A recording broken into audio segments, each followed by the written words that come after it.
With the recent quarterly labour force survey released by Statistics South Africa showing increased unemployment, the Minister of Social Development, Lindiwe Zulu, will be officially opening the Lulwazi Lethu Youth Skill Centre in Nyanga, and that's to address some of the unemployed youth's challenges. We'll take you live to Cape Town right now, to Nyanga in Cape Town, where our reporter Nasiphi Same is standing by for us. A very good afternoon to you, Nasiphi. Just talk to us about this Lulwazi Lethu Youth Skill Centre that is being officially opened today, and some of the goals it aims to achieve.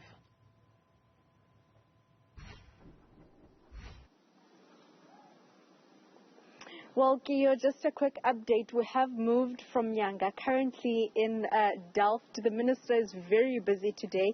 Earlier on this morning, she was part of, the delegation, or rather officials, that opened the Lulwazi Youth Center in Nyanga. We know in Nyanga, or rather, some of the challenges that is faced by that community, the social ills, particularly crime, and the youth center will be providing or alleviating, hopefully, the unemployment among youth, as we do know that the quarterly stats revealed that about 32%, just over 32% of youth are currently unemployed, and that center is looking at addressing that, equipping young people with those skills to draft a CV, including young people from about 15 years old in coding. And now we are in Delft. The minister is here, obviously, to conclude a Child Protection Week, but I am joined by the minister, who's going to talk at length about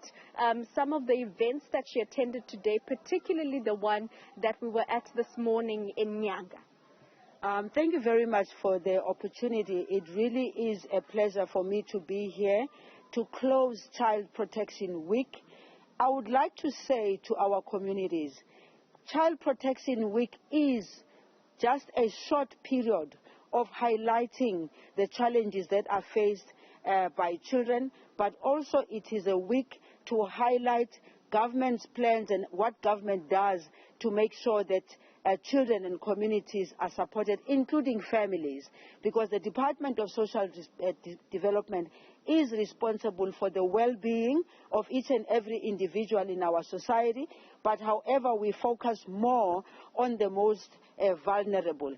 Hence, when we were invited by Lulwazi, for instance, to come and help them in the launch of the training center, we're very excited about it because we feel here is a center, here is a space that is going to be occupied by these young people, assisted by those that are going to be training them.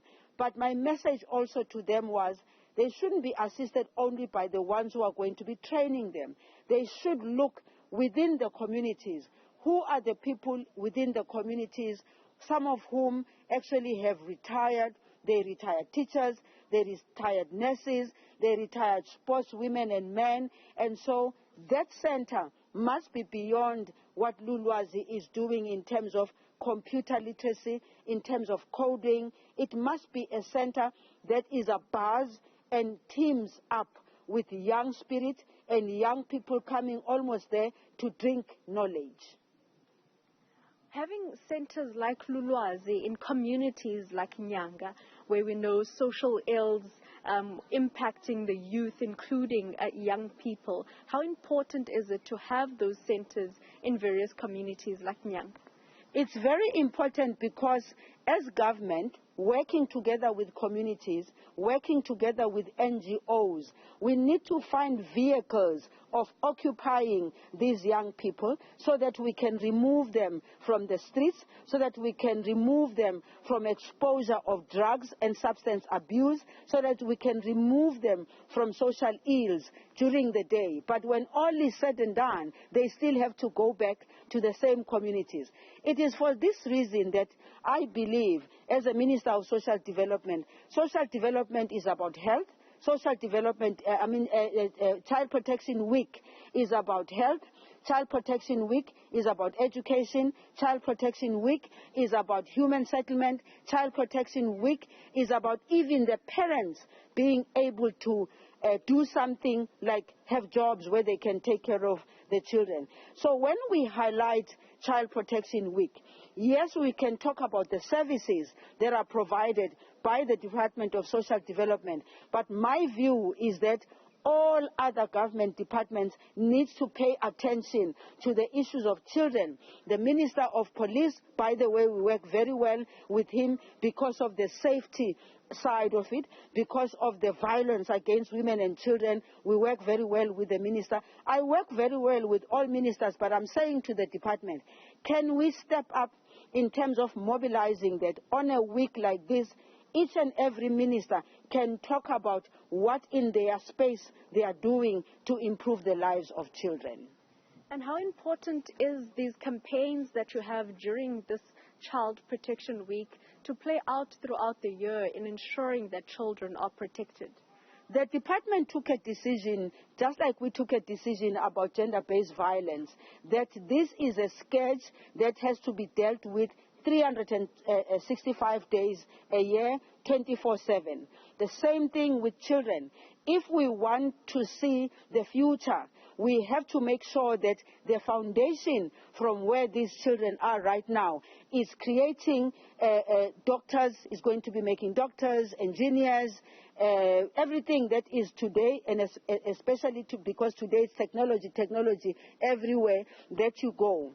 One of the things that I think is very important for me as a Minister of Social Development, working together with the Minister of Basic Education, is to say, what do we do to create an environment where the children can learn from that age?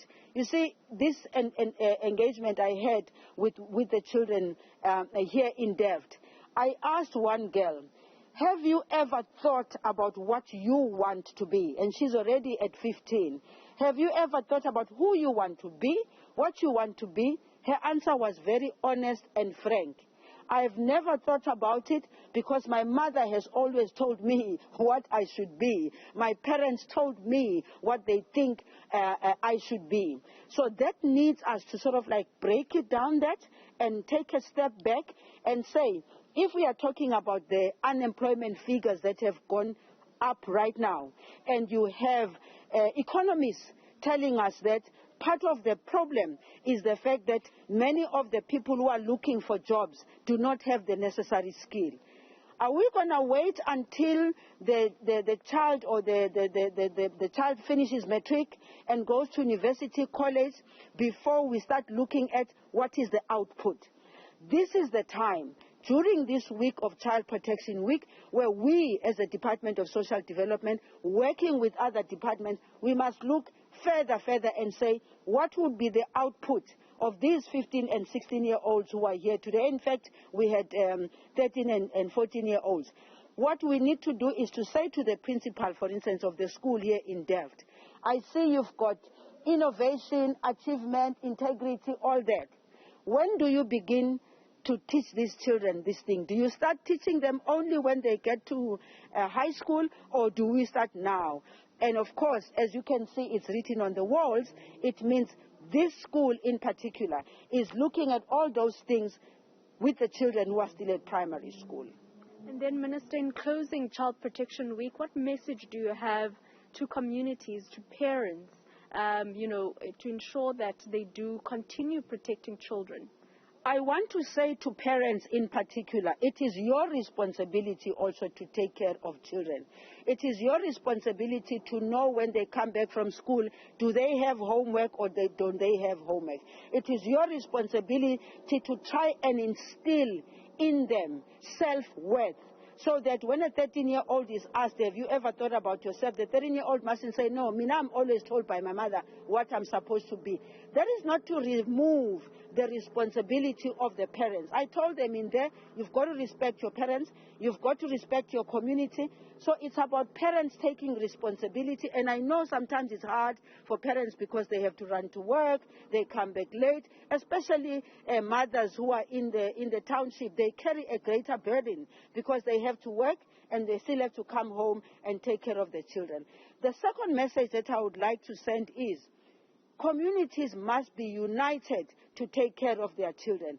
In the olden days, it used to be say it takes a village to bring the children, but unfortunately the villages of today are not the same villages at the time. And in the meeting earlier, somebody said something very profound, who was now appreciating what Lulwazi had done for her. She said, it takes an opportunity to make a person. So both ourselves as government, the private sector, NPOs and NGOs, it's our responsibility to make sure that we are coordinated in our work to support our children. See, for instance, the Department of Social Development spends 8 billion rands per year on supporting NPOs. And I'm saying it's time we went to look at the NPOs that we give that money to see the value for that money, because the NPOs that are being supported by government, they are not an extension of government as such, but the issue is that they are on the ground. They feel the work. So we've got NPOs that deal with children. Where is the value for that money? We've got NPOs that deal with gender-based violence. Can gender-based violence be not just a song and people looking at saying, no, we're just going to go get the money and go? Can we see the change on the ground? And that means working together, we can create a better South Africa for the children. We can ensure that the children of today do not have to go through what the children of 1976 went through. The children of today need to be in class, need to be in school, need to be in church if they need to be in church, but they must be protected. Thank you so much. That is Minister Lindiwe Zulu giving us an update on some of the events that she attended, talking about having a more coordinated approach and creating a more conducive environment to ensure that, as government rather, to ensure that children are protected and ensuring that the youth of today are indeed, having those opportunities that government is working around the clock to ensure that they have, and reducing the youth unemployment and tackling some of the challenges that the youth are currently faced with. Thank you so much for that update. Our reporter then, Nasiphi Same from Delft in Cape Town.